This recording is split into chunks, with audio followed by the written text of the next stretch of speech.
और ऐतिहासिक आयोजित ज्योतिष और भारतीय ज्योतिष एवं वास्तु सम्मेलन में पधारे आप सभी आचार्यों और प्रबुद्धजनों को कोटि कोटि प्रणाम करता हूं। आचार्य श्री जी ने मुझे शनिदेव पर टॉपिक दिया था, जिसका मैं प्रस्तुतिकरण ले रहा हूँ और साथ ही गुरुदेव श्री ओम शास्त्री जी। मैं शनि हूँ। जी हाँ, आप घबराइए मत। नमस्कार, मेरा नाम ही शनि है। लोग मुझे बेवजह परेशान करने वाला ग्रह बता रखा है। परिणाम स्वरूप लोग मेरे नाम से डर जाते हैं। मैं आपको यह स्पष्ट कर देना चाहता हूँ कि मैं किसी भी व्यक्ति को अकारण रूप से परेशान नहीं करता। हाँ, यह बात अलग है कि जब मैंने भगवान शिव की तपस्या करी, उपासना करी, तो उन्होंने मुझसे प्रसन्न होकर मुझे दंडनायक ग्रह घोषित किया और साथ ही मुझे नवग्रह में स्थान प्रदान किया। फिर चाहे कोई भी व्यक्ति हो या मनुष्य या देव या पशु हो या पक्षी या राजा हो या रण, मैं सभी को उनके कर्मानुसार दंड देने का निर्णय करता हूँ।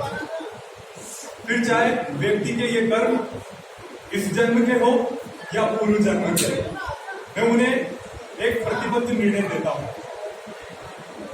सतयुग में नहीं बल्कि कलयुग में भी सजा, अपराध, चोरी आदि करने पर इन सभी सजाओं का दंड न्याय विधान में लिखा हुआ है। मेरी निष्पक्षता और मेरा दंड विधान जग चाहिए ताकि एक स्वच्छ समाज का निर्माण हो सके। यदि आपने किसी ने गलती की है या चोरी की है, किसी तरह का अपराध किया है, तो निश्चित रूप से दंड मिलेगा। चाहे व्यक्ति हो या भगवान या पशु हो या पक्षी या माता हो या फिर पिता, मेरे लिए सभी समान है।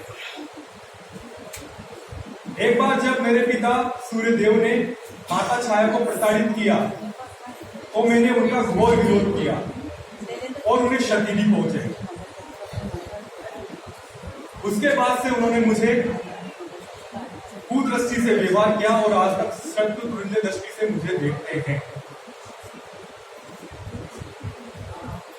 यहां मैं यह भी बता देना उल्लेख करूंगा, प्रासंगिक समझता हूं कि यदि किसी व्यक्ति ने पूर्व जन्म में अच्छे कर्म किए हैं, तो मैं उसकी जन्म पत्रिका में, उसकी कुंडली में अपनी उच्च राशि या स्व राशि में प्रतिष्ठापित होकर के उसको भरपूर लाभ प्रदान करता हूं। तो अब आप मेरी प्रवृत्ति से भली भांति परिचित हो गए होंगे। साथ ही मैं अब आपको अपने संपूर्ण परिचय से अवगत कराता हूँ। मेरा जन्म ज्येष्ठ कृष्ण पक्ष अमावस्या को हुआ। मेरे पिता का नाम सूर्यदेव, माता का छाया नाम। हम 5 भाई बहन हैं। यमराज मेरे अनुज हैं। तप्ती, भद्रा और यमुना मेरी सगी बहनें हैं। लोग मुझे विभिन्न नामों से पुकारते हैं, जैसे मन, शनिश्चर, अर्कपुत्र, नील और भास्करी आदि कई नामों से मुझे संबोधित करते हैं। मेरा आधिपत्य मकर एवं कुंभ राशि, पुष्य, अनुराधा, उत्तरा भाद्रपद नक्षत्र में है। अब सजा योग्य अपराध क्या होंगे वो भी मैं आपको बता देना मुझे समझता हूँ, ताकि आप इस तरह की सजा ना करें, जैसे भ्रष्टाचार, गलत दलीलें देना, पीड़ितों को सताना, भिक्षुओं का अपमान करना, विकलांगों को सताना, माता पिता तथा सेवकों का अपमान करना, चींटी, कौवा, कुत्ते आदि को मारना, इस तरह के कई अपराध जो कि बड़ी लंबी श्रेणी है। अगर यदि आप इस तरह का अपराध करते हैं तो आपको इसकी कम या ज्यादा सजा मेरी अदालत में जरूर मिलेगी। अब मैं आपको मेरी वेशभूषा बताता हूँ। वैसे तो न्याय के क्षेत्र में काले रंग को प्राथमिकता दी गई है और मेरी वेशभूषा का रंग भी यही है। आज के दौर में न्यायपालिका में न्यायाधीश और वकील सामान्यतः काला कोट या काला गाउन पहनते हैं। यहां तक कि न्याय की देवी की आंखों पर भी काले कलर की पट्टी बंधी हुई है। अब आप सब मेरा मंदिर तो जानते ही होंगे। व्यक्ति कहीं भी मेरी पूजा श्रद्धा पूर्वक कर सकते हैं। कण कण में भगवान विद्यमान है, ये आप सभी को पता होना चाहिए। महाराष्ट्र के नासिक जिले के समीप शिरडी से महज कुछ दूरी पर शनि शिंगणापुर नामक धाम स्थापित है, जहां पर मेरा प्रसिद्ध मंदिर बना हुआ है, जहां भक्तजन मेरी पूजा अर्चना श्रद्धा पूर्वक करते हैं। यहाँ मेरी प्रतिमा स्थापित है, परंतु इस प्रतिमा का कोई आकार नहीं है। पाषाण खंड के कारण मेरे ही ग्रह से उल्का पिंड के रूप में यह प्रकट हुई है, जहां भक्तजन श्रद्धापूर्वक मेरी पूजा अर्चना निष्पादित करते हैं। इस मंदिर के समीप ही निश्चित परिधि के भीतर व्यक्ति किसी तरह की चोरी या अपराध नहीं करते।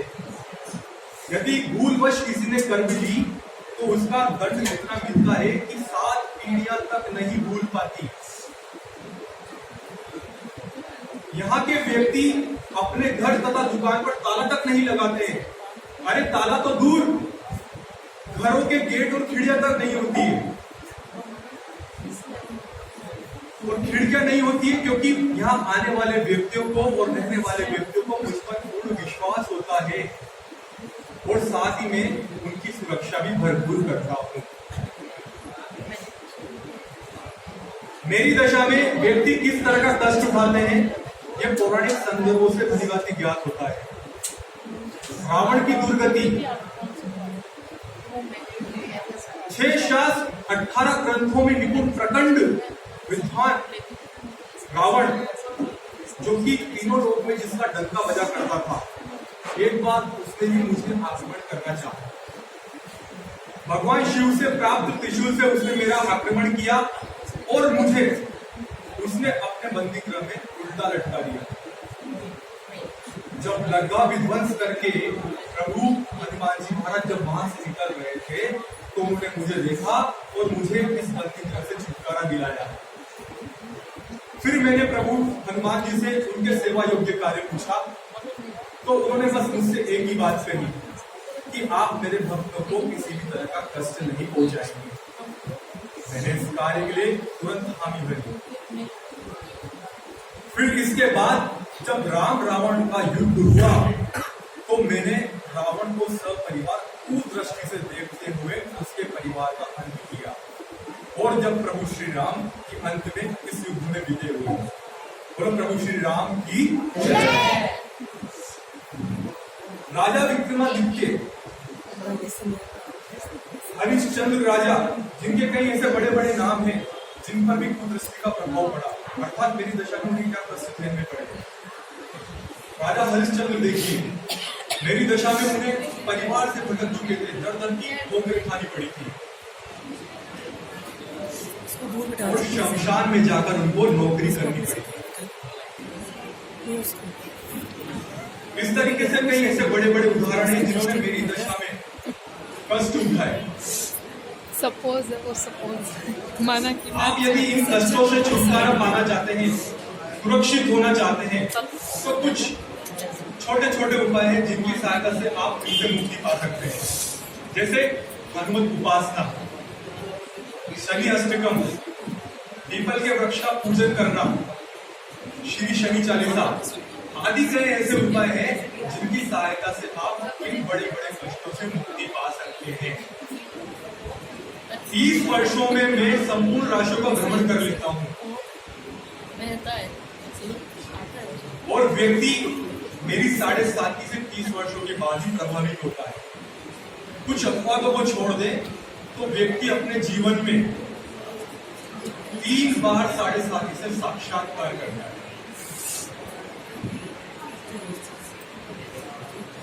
इस तरह आपने देखा होगा कि कितने बड़े बड़े दुष्प्रभाव होते हैं जब मेरी दशा चलती है। तो आप इन छोटे छोटे उपायों को कीजिए ताकि आप सुरक्षित रहें और इनसे छुटकारा पा सकें। अंत में मैं आप सभी को बहुत बहुत आशीर्वाद और शुभकामनाएं देते हुए अपनी बात को विराम देता हूँ।